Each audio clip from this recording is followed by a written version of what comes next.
Hello friend, स्वागत है आपका लर्न MIS में। इस क्लास में हम सीखेंगे naming range. Create from selection एक ऑप्शन होता है जो उसमें जो है कि आप बल्क में आप एक साथ बहुत सारे जो है कि नेमिंग रेंज सिलेक्ट कर सकते हैं, बना सकते हैं।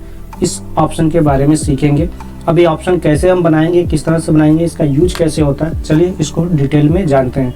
इसके पहले दोस्तों, अगर आपने नेमिंग रेंज का जो है कि पार्ट 3 ये वाला इवेल्युएट नेमिंग रेंज आप जो है कि लिस्ट कैसे बनाते हैं सारा, अगर आपने नहीं देखा हुआ है तो आप इसको देख लीजिए। आपको काफ़ी हेल्प मिलेगा इंट्रोडक्शन से लेकर यहाँ तक, ताकि आपको इसको समझने में काफ़ी आसानी हो जाएगी। तो अब इस पार्ट को देखने के लिए आपको डिस्क्रिप्शन में लिंक मिल जाएगा, वहाँ से देख सकते हैं।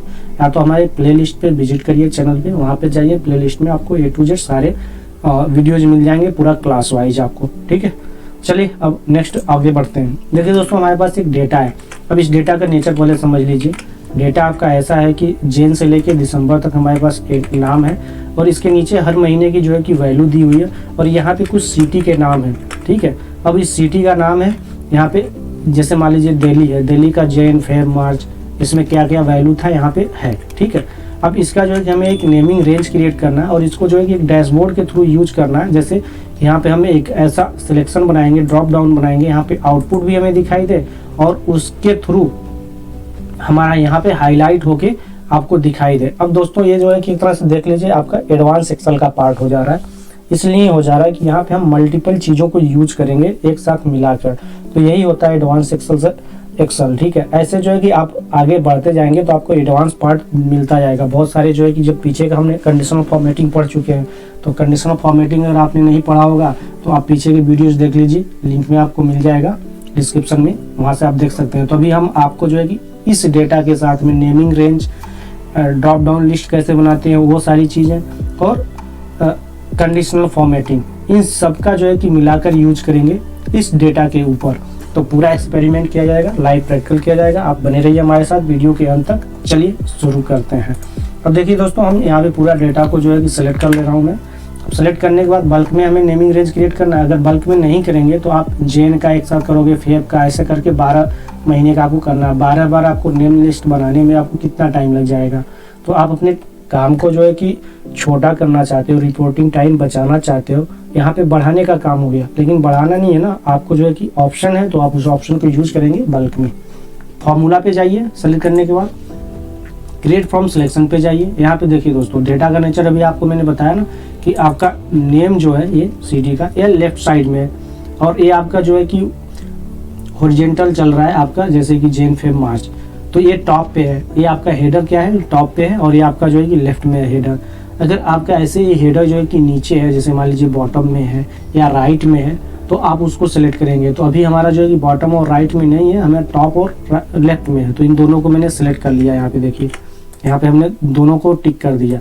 तो इसमें से किसी भी ऑप्शन को अगर आपको नहीं चाहिए तो उस पर अनटिक कर दीजिए। हमें दोनों चाहिए, दोनों को टिक कर दिया। यहाँ से अब ओके करेंगे।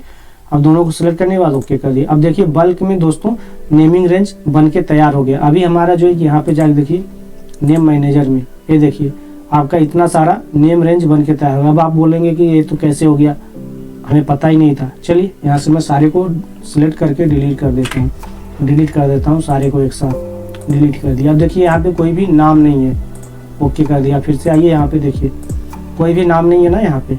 अब एक साथ में हम पूरा सिलेक्ट कर रहे हैं। देखिए सिलेक्ट करने के बाद फॉर्मूला पे गए, क्रिएट फ्रॉम इस पे गए, दोनों आपका सिलेक्ट है, ओके कर दिया।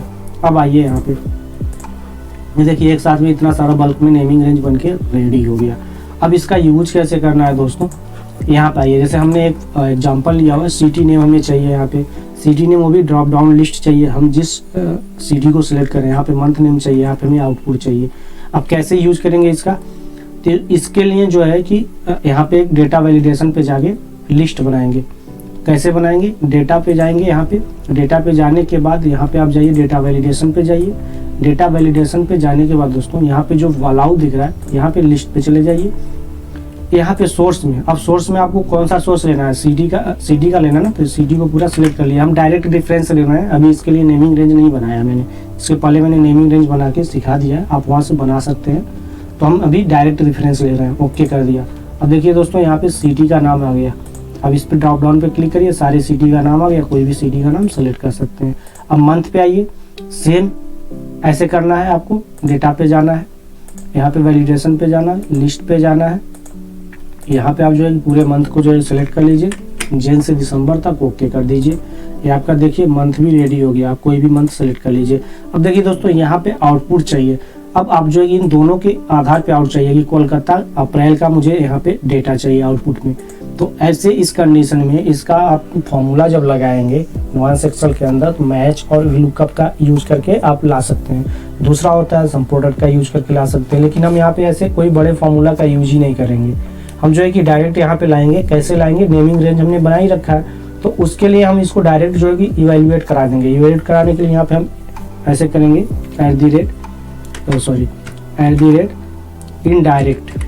इनडायरेक्ट फार्मूले का यूज कर रहे हैं दोस्तों। इनडायरेक्ट यहाँ पे आ गया।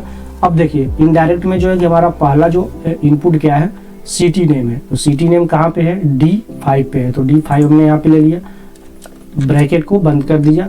अब करने के बाद यहाँ पे फिर से स्पेस दे देंगे एक, फिर इनडायरेक्ट लिखेंगे। इनडायरेक्ट एक इनडायरेक्ट और ले रहे हैं क्योंकि हमने एक वैल्यू को पास करा दिया, दूसरा वैल्यू को फिर पास कराना है। दूसरा वैल्यू क्या है, मंथ है, तो मंथ आप जो है कि ई ले लिया, ई पे है, E5 पे, E5 ले लिया, इसको कर दिया, फिर इंटर कर देखिए। अब देखिए दोस्तों यहाँ पे हमारा जो है कि वैल्यू आ गया। अब यहाँ पे आप कुछ भी सिलेक्ट करिए, कुछ भी सिलेक्ट करिए, मतलब कि अगस्त सेलेक्ट कर लिया, अगस्त की वैल्यू आ गई। यहाँ पे कोलकाता की जगह पे मैं कोई और बेंगलोर सेलेक्ट कर लिया, बेंगलोर की वैल्यू आ गई। तो देखिए दोस्तों यहाँ पे ऐसे आपका ये आउटपुट आ रहा है।